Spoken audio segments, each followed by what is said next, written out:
क्योंकि केशव प्रसाद मौर्य भी इस बात को जानते हैं कि यदि इस दौर में परिवर्तन नहीं हुआ और हम कुर्सी पर काबिज नहीं हो पाए तो फिर हमारे लिए अनंत काल तक कुर्सी पर बैठना असंभव सा हो जाएगा। जिस लखनऊ में बैठे विपक्ष के पास पीडीए की रणनीति है, पिछड़ा उसके पास है, दलित उसके पक्ष में हो गया और अल्पसंख्यक कभी बीजेपी के साथ हो नहीं सकता है। इसी रणनीति को साधने के लिए और पीडीए की रणनीति को अपने तरफ खींचने के लिए बीजेपी आला कमान को सिर्फ एक रास्ता दिखता है, वो है बीजेपी उत्तर प्रदेश में परिवर्तन। सूबे के उप मुख्यमंत्री केशव प्रसाद मौर्य के एक बयान ने उत्तर प्रदेश की राजनीति को लखनऊ से लेकर के दिल्ली तक गरमा दिया है। आरएसएस के जो तीर के समान प्रश्न होंगे वो दिल्ली से चीख चीख कर सवाल करेंगे। दोस्तों नमस्कार, राजनीतिक विमर्श में मैं हूं आपके साथ आदित्य शुक्ला। दिल्ली की लाल दीवारों और लखनऊ की केसरिया दीवारों के बीच 4 जून के बाद से ही जो टकराव था अब वो सबके सामने आने लगा है। 4 जून के पहले महज ये अंदर की खबरें हुआ करती थी, लेकिन जब से लोकसभा चुनाव के परिणाम के नतीजे सामने आए हैं, बीजेपी जब से यूपी में 63 सीटों से घट करके 33 सीटों पर सिमट गई है, तभी से ये टकराव लगातार शाह और योगी की सामने आ रही है। लेकिन ये टकराव महज दिल्ली की लाल दीवारों और लखनऊ की केसरिया दीवारों की नहीं, बल्कि लखनऊ में बैठी एक दूसरी लॉबी के बीच की भी ये टकराव है जो अब सामने आने लगी है।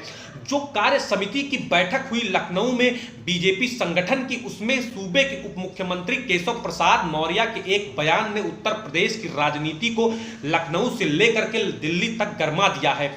जब से उन्होंने कार्य समिति की बैठक में यह बयान दिया कि हर कार्यकर्ता का दर्द मेरा दर्द है और संगठन से बड़ी कभी सरकार नहीं होती है, इस बात को हर शख्स को जान लेना चाहिए, तभी से लगातार बीजेपी के संगठन के अंदर कुछ ठीक नहीं चल रहा है। सूबे के उप मुख्यमंत्री केशव प्रसाद मौर्य लगातार बीजेपी के विधायकों, पूर्व विधायकों, सांसदों, पूर्व सांसदों से मुलाकात कर रहे हैं और दिल्ली में जेपी नड्डा के आवास पर उनकी फोटो लगातार सियासी गर्माहट को तीव्रता प्रदान कर रही है। 4 जून के नतीजों को देखने के बाद दिल्ली में बैठी बीजेपी आला कमान भी इस वक्त सख्ते में आ गई है कि इसी वर्ष हरियाणा और महाराष्ट्र के चुनाव यदि बीजेपी के फेवर में नहीं आए तो फिर 2027 का अभेद्य किला ढाने से कोई रोक नहीं सकता है। जिस लखनऊ में बैठे विपक्ष के पास पीडीए की रणनीति है, पिछड़ा उसके पास है, दलित उसके पक्ष में हो गया और अल्पसंख्यक कभी बीजेपी के साथ हो नहीं सकता है। इसी रणनीति को साधने के लिए और पीडीए की रणनीति को अपने तरफ खींचने के लिए बीजेपी आला कमान को सिर्फ एक रास्ता दिखता है, वो है बीजेपी उत्तर प्रदेश में परिवर्तन। क्योंकि केशव प्रसाद मौर्य भी इस बात को जानते हैं कि यदि इस दौर में परिवर्तन नहीं हुआ और हम कुर्सी पर काबिज नहीं हो पाए तो फिर हमारे लिए अनंत काल तक कुर्सी पर बैठना असंभव सा हो जाएगा।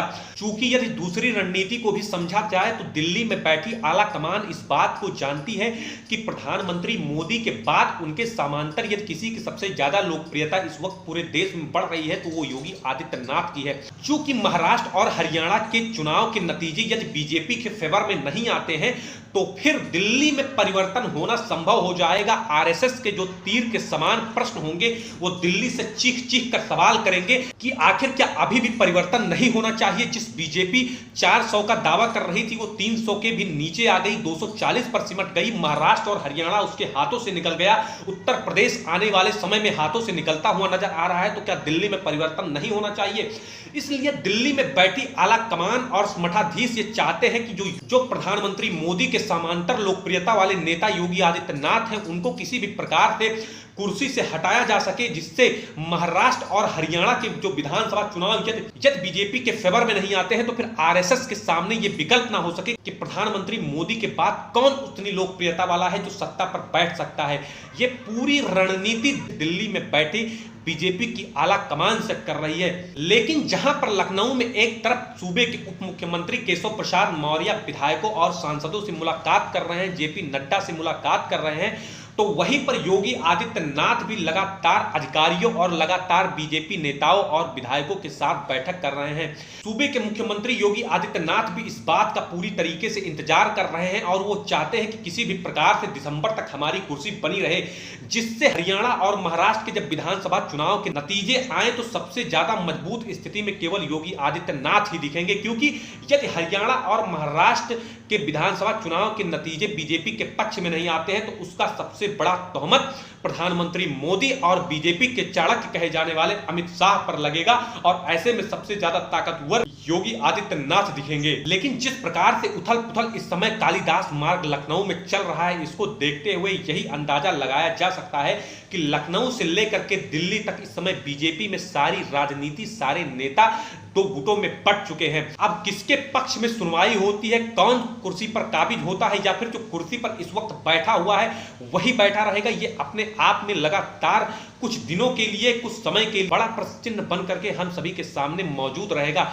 लेकिन इस वक्त जो बीजेपी के अंदर की सरगर्मी है वो पूरी तरीके से विपक्षी दलों और जनता के सामने उभर करके सामने आ गई है कि किस प्रकार से लखनऊ गुट और दिल्ली गुट के अंदर सब कुछ ठीक नहीं चल रहा है। इसी प्रकार के विश्लेषण के लिए आप हमारे चैनल राजनीतिक विमर्श को अवश्य सब्सक्राइब करें। नमस्कार।